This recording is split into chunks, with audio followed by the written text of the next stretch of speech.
Esto que acabamos de oír son ruidos, perturbaciones sonoras desagradables y molestas que sufrimos con excesiva frecuencia.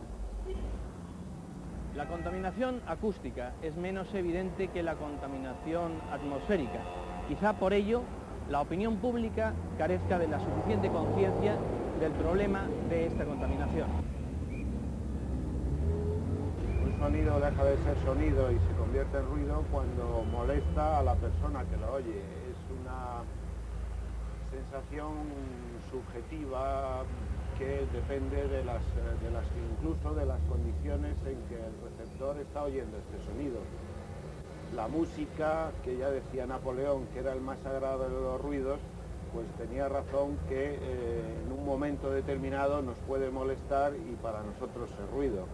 En cambio, un sonido atronador, pues si nos aporta alguna información o nos gusta por algún motivo, pues no es un ruido, es un sonido.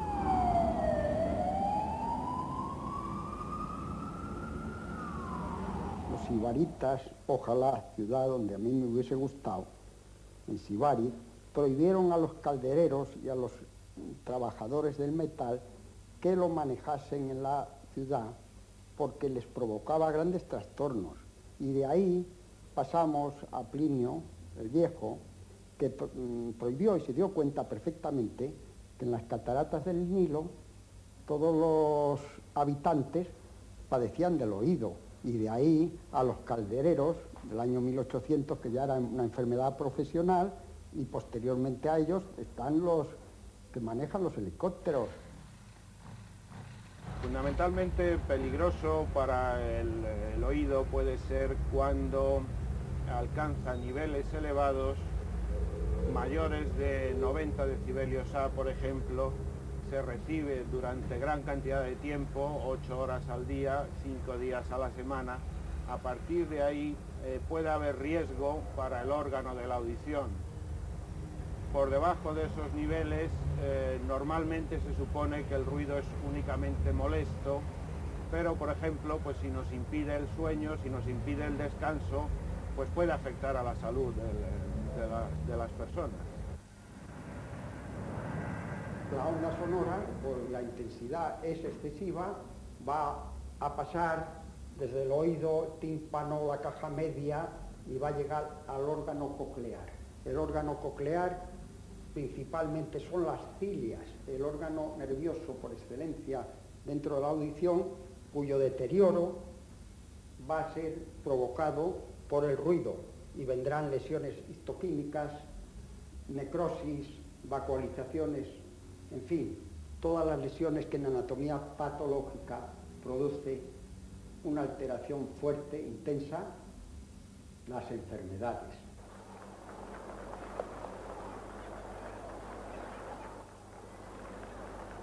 Desde el punto de vista psíquico, indudablemente, mucha patología hay.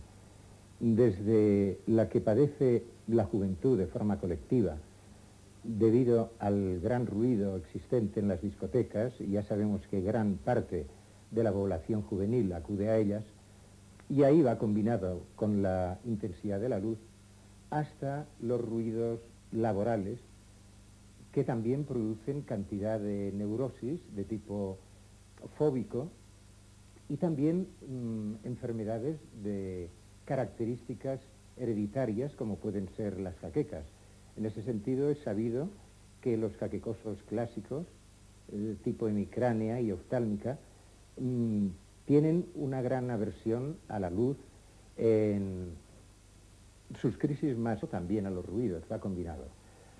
Además hay patología debido a personas en las que se ha imbricado el ruido si viven en situaciones de habitabilidad cercanas a aeropuertos. En este sentido, yo puedo hablar de una paciente mía que desgraciadamente vive en Torrejón y todas las mañanas pues tiene una crisis de su neurosis cuando oye el despegue de sus aviones, aquellos que hay en la base de Torrejón.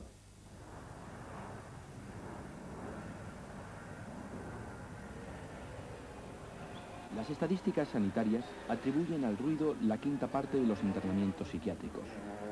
El ruido puede llegar a producir trastornos gastrointestinales o taquicardias. En el caso de los infrasonidos, que no oímos pero sentimos, los órganos afectados pueden ser desde el hígado a los huesos. ¿Y dónde comienzan los ruidos? Pues los ruidos tienen diversa procedencia, pero quizá de lo que menos conscientes seamos es de que los ruidos comienzan en nuestro propio hogar. Si a tu ventana llega una paloma, trátala con cariño, que es mi persona. Muérdame tus sabores, tiene mi vida.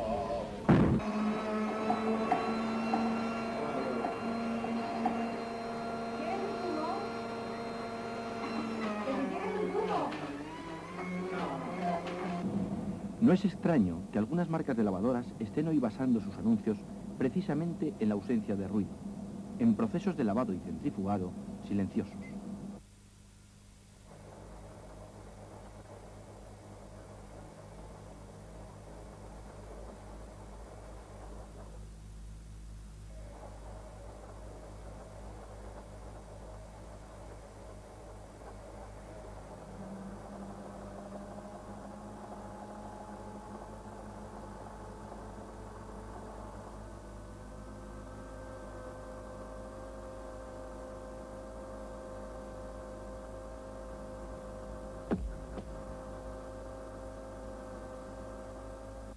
Los ruidos producidos en nuestro hogar no se limitan a él, sino que afectan a nuestros vecinos. Ahora que comienza el verano, es frecuente que el comportamiento incívico y desaprensivo de algún que otro vecino nos obligue a ver la televisión propia y escuchar la suya. Las ordenanzas municipales regulan y garantizan la salud física y psíquica del ciudadano afectado por el ruido. Las denuncias son corrientes en invierno y en verano, son cotidianas. Si bien es curioso cómo varían el horario en que estas denuncias surgen. Efectivamente, en verano somos un país latino, cálido, y lógicamente somos tendentes a veces a prolongar esa pequeña juerga, ese pequeño, pues eso, prolongar del día durante horas nocturnas, y a veces no somos conscientes de que, bueno, que hay un vecino que se levanta a las 5 de la mañana y que no le apetece escuchar la música que nosotros producimos. Otro ámbito de ruido es el exterior. La perturbación más habitual es el tráfico, pero tal vez la más molesta sea la provocada por los locales públicos de diversión y entretenimiento en su horario nocturno. Nosotros protestamos porque en este... Es el ruido producido durante la noche el que más impacto causa en el ciudadano, aunque este ruido sea inferior al que padece durante el día. La conversación callejera a la salida del pub se transmite con una intensidad mayor, y después viene la puesta en marcha de los coches con sus sonidos correspondientes. Después, o entre medias, el ciudadano ya insomne oirá la recogida de basuras, y posteriormente un ruido de fondo similar al que padecen algunos trabajadores en su empresa. Quizás sean las grandes fábricas, las empresas metalúrgicas en general, las que más se asocian con la contaminación sonora. Pero son también estos pequeños talleres que están repartidos en pequeñas ciudades y en muchos de nuestros pueblos, las que también produzcan una contaminación sonora importante.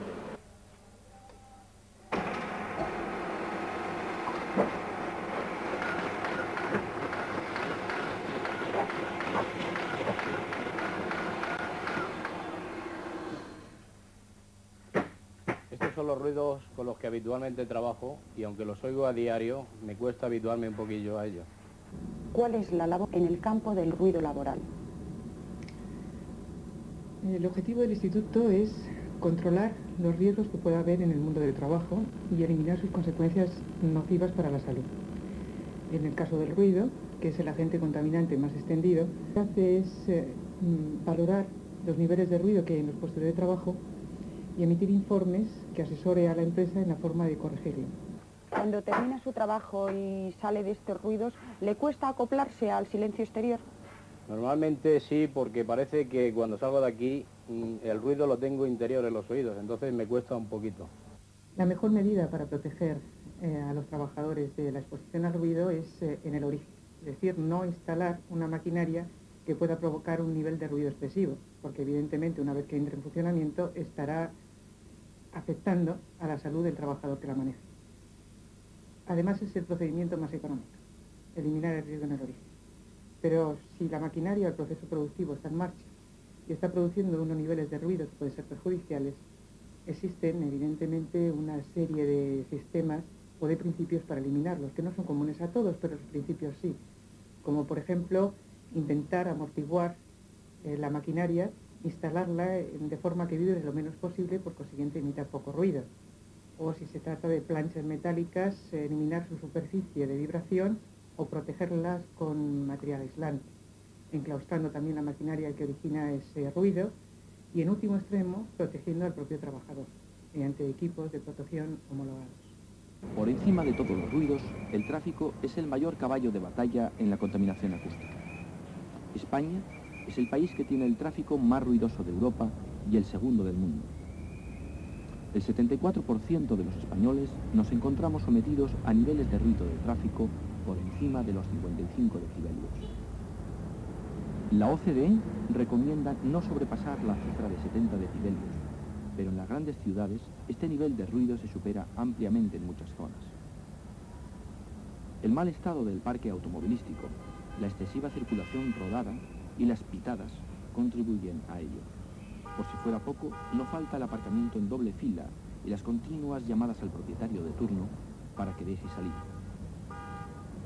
Una de las soluciones barajadas ha sido desde hace tiempo la limitación del tráfico rodado, pero esta alternativa no es eficaz. En 100 años todos sordos, y es posible que sí, pero quizá incluso merezca la pena, porque para lo que vamos a tener que estar oyendo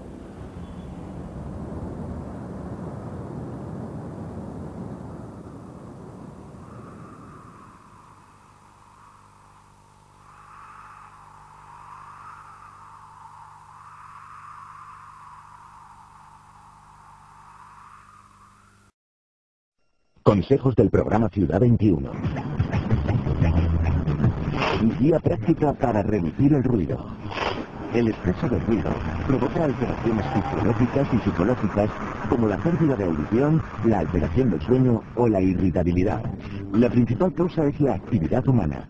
Por eso reducir el ruido está en manos de todos. En el hogar, procura no molestar a los demás. No pongas a tope el televisor o la música, sobre todo en las horas de descanso. Exige que se cumplan las ordenanzas municipales y recuerda, las alteraciones acústicas en la vía pública están penalizadas. Los coches y motos, además de malos humos, generan ruidos molestos. Recuerda, usa el claxon solo en caso de emergencia. No utilices escape libre y evita los acelerones y frenazos bruscos. La movida es otro de los principales problemas de ruido. Diviértete respetando las normas de limpieza y ruido, especialmente donde hay viviendas. Consejería de Medio Ambiente, un 70 vecinos. Andalucía al máximo.